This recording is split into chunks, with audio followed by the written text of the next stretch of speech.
आज की क्लास में हम जानने वाले हैं डिस्काउंट। इसको हम छूट या बट्टा भी कहते हैं। तो आज हम इसी को समझते हैं।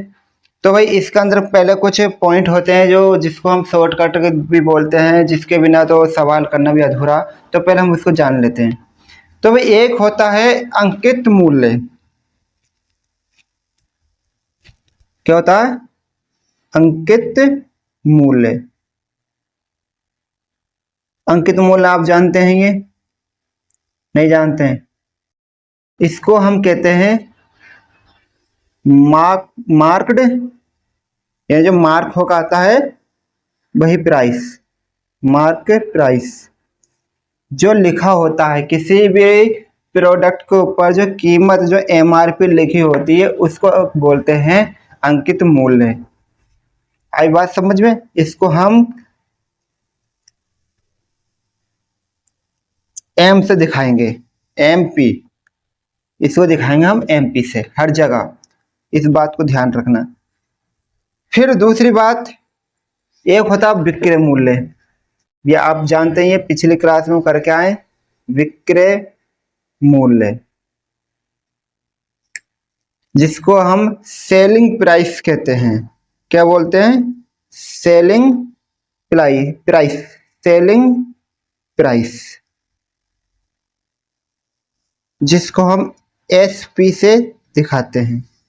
और तीसरा होता है क्रय मूल्य, क्रय मूल्य, जिसको हम क्या बोलते हैं? कॉस्ट प्राइस, कॉस्ट प्राइस, यानी कि इसको कहते हैं हम सीपी। आई बात समझ में? इन चीजों को हमें ध्यान रखना है, तभी हम कुछ ना कुछ अच्छे तरीके से कर पाएंगे। तो भाई जैसे कि हमने ये आपको बेसिक तो बता दिया है, अब इसके फॉर्मूला जान लेते हैं। तो भाई देखो, एक होता है डिस्काउंट। क्या होता है? डिस्काउंट। तो डिस्काउंट कब मिलेगा? जब तुम्हारा, मान लीजिए, चलो अब ये हम एग्जाम्पल भी समझाएंगे। जब एमपी में से एसपी घटाते हैं तो डिस्काउंट मिलता है। एग्जाम्पल से समझते हैं।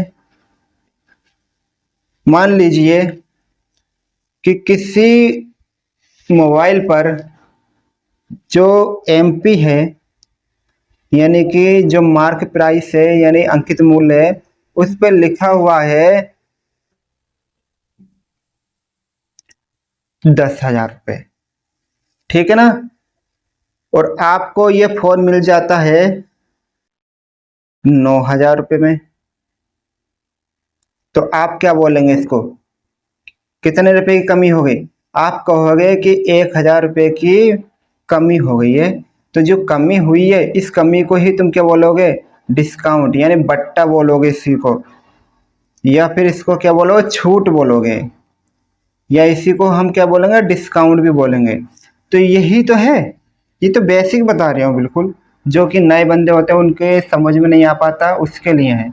और जो एडवांस है तो वो ये ना सोचें कि क्लास ऐसी रहेगी बिल्कुल बेसिक। बेसिक क्लास नहीं है, एडवांस टू एडवांस रहेगी, यानी एडवांस से भी और एडवांस रहेगी।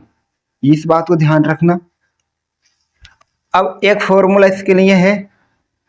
पहला फॉर्मूला कि भाई डिस्काउंट परसेंटेज कैसे निकालेंगे हम।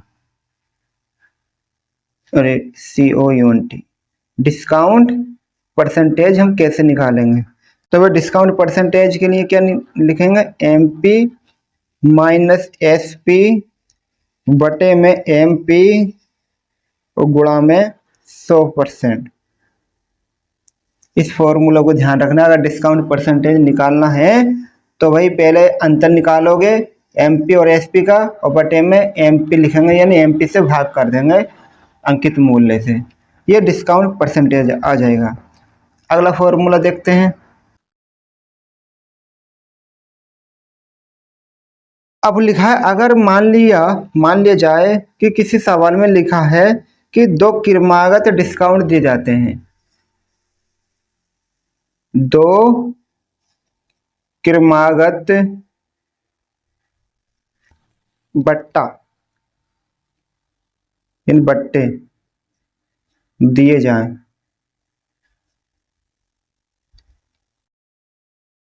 यानी सवाल में कहेगा कि भाई पहले 5% का डिस्काउंट दिया जाता है, फिर 6% का डिस्काउंट दिया जाता है, इस तरह से बोला जाता है क्रमागत रूप से। तो भाई इसको हम इसके लिए एक फॉर्मूला होता है इन दोनों डिस्काउंट को एक करने के लिए। ये दो डिस्काउंट अलग अलग होंगे तो इसको हम एक डिस्काउंट बनाएंगे। तो इसको हम क्या करेंगे,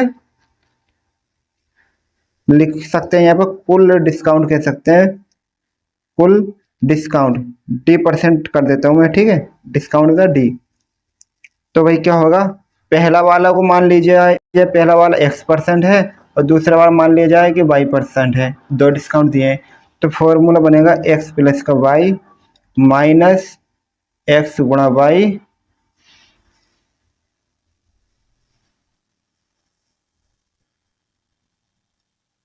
और बटे में 100%। ये इसका फॉर्मूला हो जाता है। अगर सवाल में दो क्रमागत की बजाय 3 क्रमागत दे दिए जाएं तो क्या होगा फिर, तो इसका भी एक फॉर्मूला रेडी है अपने पास।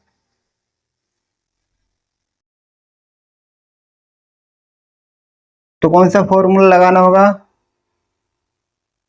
जब 3 क्रमागत डिस्काउंट दिए जाएं, डिस्काउंट दिए जाएं, अगर 3 डिस्काउंट दिए जाए तो फिर क्या होगा, फिर जो कुल डिस्काउंट आएगा उसका फॉर्मूला बनेगा फिर अपना। मान लो कि पहला डिस्काउंट X, दूसरा Y और तीसरा Z हो, तो बनेगा X plus Y plus Z minus bracket के अंदर XY plus YZ plus ZX और बटे में 100 और प्लस XYZ बटा में ये, ठीक है, 10,000। देखो दिख रहा, ये फॉर्मूला अपना लगने वाला है अगर 3 डिस्काउंट दिए हैं। तो भाई इसको ध्यान रखना है इस फॉर्मूले को।